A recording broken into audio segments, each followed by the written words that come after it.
didn't want to believe it because I'd ask her, is this okay? And she'd be like, yeah. And I'd be like, deep down, I know it's not. Through all the hours on the ice, Tara... Over some flower pots and kind of been stuck there and got up and missed the whole program. They were once little girls with big dreams. Ultimately, Tara Lipinski... It's great because I went there early because, all my coaches were like, stay home, you gotta train, all the skaters are coming later. I'm like, no, I'm gonna go and have fun. Lipinski squares off against Michelle Kwan. The day of my thing, I flipped out. I'm like, I can't do this because I pushed it off, and then all of a sudden I'm like, it's here. Figure skater Tara Lipinski's quest for an Olympic medal took her to Nagano, Japan during the winter of '98. Like Jones, 15-year-old Lipinski found herself in the media's glare from the very start. Didn't look at a newspaper or magazine for a month before because it was always so negative. I thought, gosh, no matter, because it would always say, whatever Tara Lipinski does, she'll never win. So I was like, I can't read that anymore. As the games drew closer, reporters fed on the supposed rivalry between Tara and figure skating's heavy favorite, Michelle Kwan. The media loves rivalries, and we love the gossip.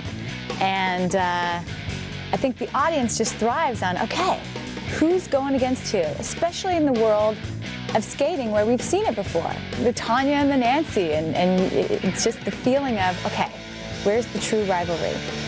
You want that feeling of like two competitive women going at each other, and I don't know, it makes it more exciting. And you know what? I agree. It sort of does make it more exciting. Coming up, as Tara Lipinski and Michelle Kwan prepare for battle, 15-year-old Tara gets cold feet. I went to my mom and I said, I want to go home. Yourself and never forget your fans. Their nerves on the greatest sports stage in the world. The Nagano Olympic Games during the winter of '98 was Tara Lipinski's defining moment. She spent her entire life preparing for this day, but when it finally arrived, the normally happy-go-lucky 15-year-old began to panic. The day of my thing, I flipped out. I'm like, I can't do this because I pushed it off, and then all of a sudden I'm like, it's here. I went to my mom and I said, I want to go home. I said, this is too much. Because then you're like, this is it. And you think you have 4 minutes out there and this is going to change your life. The headline strongly favored Tara's teammate, Michelle Kwan. I'm sure there was a ton of competition between Tara and Michelle. If you're at a high level, if you're at an elite level in your sport, you have the knowledge to know who's the best out there, and who's your toughest competition. So I'm sure they'd watched each other in warm-ups. You can't help it. They weren't focused on each other, but you kind of watch out of the corner of your eye. And I'm sure that they knew that it was going to be tough. As her competition took to the ice, Tara tried to escape the pressure. I went back to a different arena, the back arena, and just kind of got in a little room with my coaches and tried not to listen to the marks. I remember running up and down the halls trying not to listen. Actually, Michelle, when she skated and I took my hands off, I thought the marks were over, but I heard like 5'9", 5'9". I'm like, oh well. And I remember going out there and saying, I don't care. And I looked up at all the media and I'm like, you know what? I'm just going to go out and skate good, and whatever happens, happens. The first 30 seconds of my program, I was thinking all the wrong thoughts. Kind of negative and like, oh, what am I going to do? And then all of a sudden I was just like, stop. And I remember saying stop, and from that moment on, I just did.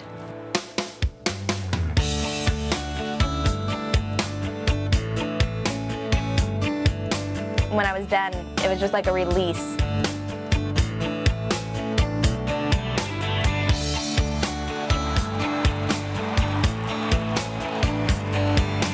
And I know this sounds crazy, but I kind of forgot about the marks. And when I saw it, I just flipped out because I said, that's impossible. How can this happen? Tara was the youngest figure skater ever to take gold, and her win went down as one of the greatest upsets in Olympic history. Michelle was a little more poised. You have Tara Lipinski, who's just this bubbly, just ball of energy, and she comes out there and she, her jumps, the amount of jumps that she does, and her athleticism, but she was young. And so I think maybe that's why it was shocking. Lipinski I was a little girl, and even going up to Olympics, I always would think about, gosh, standing on that podium must be amazing. And when I was up there, I'm just like, oh, this is wonderful. But I remember saying, it's going by too fast, too fast, too fast. And then I'm like, okay, just relax and enjoy it. It also came knocking on Tara Lipinski's door. After winning the gold in '98, she landed a recurring role on The Young and the Restless. I really like doing this. It's, for me, a lot of fun. I love how, you're the same character and you keep evolving, and I don't know, I love coming here, and I'm kind of getting used to everything, going up to makeup in the morning, and, working with Ashley, so it's very cool. Perks of winning a medal went far beyond Hollywood's bright lights. Fans, I think that's what I love. I get so excited about shows to see your audience there for you and clapping for you. I mean, it's something really special. It has a little of both. I was always into the sports, but I love the dresses and makeup and things like that. Next, we prep for opening night with Tara. Do it from the top with the music, all right? The teenage powerhouse who upset the '98 Nagano Games skates in television network specials. Yeah, this is a pre-show meal, all gooey eggs. It's crazy, but I feel like at the same time your adrenaline's always pumping and you get to put the makeup on and go through dress rehearsal. All these different changes, you think, I'll never be able to do it tonight. But once it gets here, it's always a blast, no matter what happens. 19-year-old Tara also can. I did meet Tom Cruise. He was awesome. Peekaboo Street is not only still on the ice, she's preparing for the Winter Games in 2002. It's a bid that surprised everyone, considering her terrifying crash after the '98 Olympic Games. During a race in downhill at 75 miles an hour, the skier's binding suddenly released.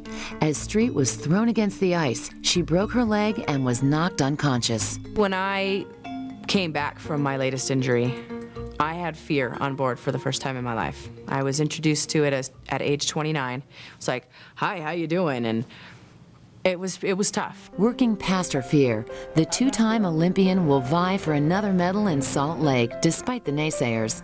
I think she probably thrives on that. I mean, who wants to be the person to watch and the one who's supposed to win? Especially in an unpredictable race like downhill skiing when conditions are so fragile and it's a fraction of a second.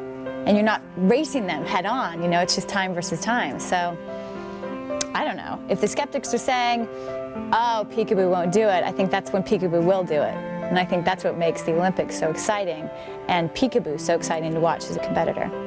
I think it's a natural trait of champions like Peekaboo. You can look at any great champion, you'll see that characteristic. It's just something that's ingrained into their mind that they're not going to let anything stop them. And despite the fact that Peekaboo had a horrific crash in '98, she wasn't going to let that stop her as she moved forward. The Olympics in February. That's all I can think about. And I can think about it for 2 hours straight. And I can think about how wonderful it's going to be in the start and have all that anxiety going around and all the people that are nervous and anxious and feeling the pressure and whatnot in the start area, and then travel down to the finish. I mean, it's just one thing after another. Mia and Marion stayed on the field, on the tube, and on the covers of magazines. Mia also raises hundreds of thousands of dollars for the foundation she created in her brother's honor. Time has passed since their Olympic journeys. I would say skating forever, but acting, I really, really, really want to act.